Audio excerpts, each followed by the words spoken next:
Respublika Pediatriya Mərkəzinin nəzdində fəaliyyət göstərən Uşaq Nevroloji Xəstəxanasında 6 oktyabr Dünya Serebral İflic gününə həsr olunmuş Serebral İflic hər yönü ilə adlı simpozium keçirilib. Tədbirdə Respublika Pediatriya Mərkəzinin direktoru Azər Əhmədov, Uşaq Nevroloji Xəstəxanasının baş həkimi İlahə Hacıyeva, Uşaq Bərpa Mərkəzinin direktoru Cəmilə Talıbova, eləcə də müxtəlif istiqamətlər üzrə peşəkar həkimlər iştirak ediblər. Tədbiri giriş nitqi ilə Uşaq Nevroloji Xəstəxanasının baş həkimi İlahə Hacıyeva açıb. O, serebral iflicin reabilitasiya tələb edən xəstəlik olduğunu vurğulayaraq bu istiqamətdə aparılan qlobal təcrübələrdən bəhs edib. Qeyd edib ki, uşaq nevroloqunun əsas rolu xəstəliyin erkən dövründə düzgün diaqnostikasının aparılmasıdır. Həmçinin müalicədə əsas məqsədin uşağın həyat keyfiyyətini yaxşılaşdırmaq və gələcəkdə yarana biləcək fəsadların qarşısını almaq olduğunu bildirib. Sonra çıxış edən Respublika Pediatriya Mərkəzinin direktoru Azər Əhmədov serebral iflicin müalicəsində müasir yanaşmalardan və bu istiqamətdəki aktual məsələlərdən bəhs edib.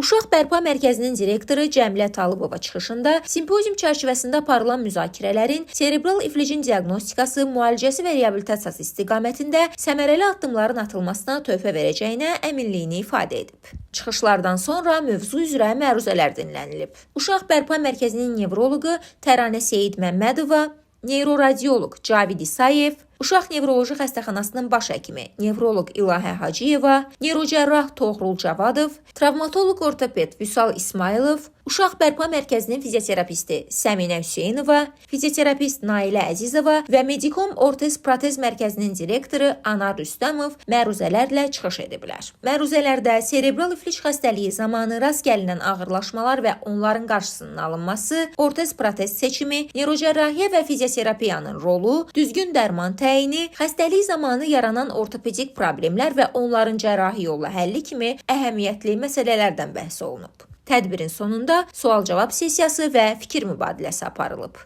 Nigar Abbasova, 525-ci kanal.